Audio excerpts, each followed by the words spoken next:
അസ്സലാമു അലൈക്കും. നിന്റെ കണ്ണീരും കേൾക്കപ്പെടുന്ന ദുആ ആകാം. നമുക്ക് പലപ്പോഴും വാക്കുകൾ ശരിയായി കിട്ടില്ല. പ്രാർത്ഥിക്കാൻ ഏറെയുണ്ടെങ്കിലും മനസ്സിൽ നിന്ന് പല വാക്കുകളും വരാതെ പോകും. പക്ഷേ നമുക്ക് ആ പ്രാർത്ഥനയുടെ സ്ഥാനം നമ്മുടെ കണ്ണീർ ഏറ്റെടുക്കുന്നു. തീർച്ചയായും നീ കരഞ്ഞപ്പോഴെല്ലാം അവൻ നിന്നെ കേട്ടിട്ടുണ്ട്. കണ്ണീരെന്നത് ഏറ്റവും തികഞ്ഞ ദുആയാണ്. നിനക്ക് മനസ്സിൽ നുറുങ്ങിയ പ്രാർത്ഥനകൾ പറയാൻ പോലും കഴിയാതെ പോകുന്ന സമയമുണ്ടോ? ആ സമയത്തും നിന്റെ കണ്ണീരാണ് നിന്റെ പ്രതിനിധി. തീർച്ചയായും അള്ളാഹു നിങ്ങളുടെ കണ്ണീരിനും കണക്ക് വയ്ക്കുന്നുണ്ട്. അവൻ അളക്കുന്നു, വീഴും മുമ്പേ അറിയുന്നു. അത് നീ പറയാനാകാതെ ഉള്ളിൽ അടച്ചിരുത്തിയ അതേ വേദനയുടെ ഭാഷ തന്നെയാണ്.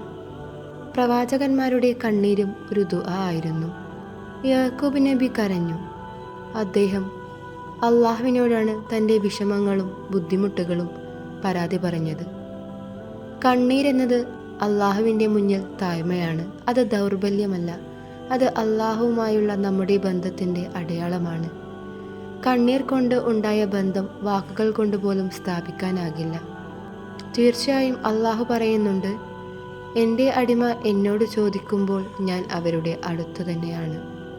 ദുഃഖത്തിൻ്റെ ആഴത്തിൽ നീ മനസ്സിലാക്കാതെ തന്നെ അള്ളാഹു നിന്നെ ചേർത്ത് നിൽക്കുന്നു. അവൻ നിന്നെ മനസ്സിലാക്കുക മാത്രമല്ല, അവൻ നിനക്കായി സോഫ്റ്റ് ആൻസേഴ്സ് തന്നെ അയക്കുന്നു. തീർച്ചയായും കണ്ണീർ മാറും, പകരം ഉത്തരം വരും. എല്ലാ കണ്ണീരും ദുആ ആയി ഉയരുന്നു. ഓരോ തുള്ളിയുടെയും കഥ അവൻ അറിഞ്ഞിരിക്കുന്നു.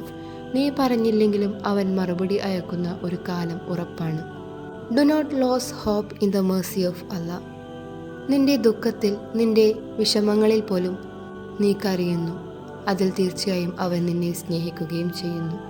അസ്സലാമു അലൈക്കും വറഹ്മത്തുള്ളാഹി തആല വബറകാതുഹു.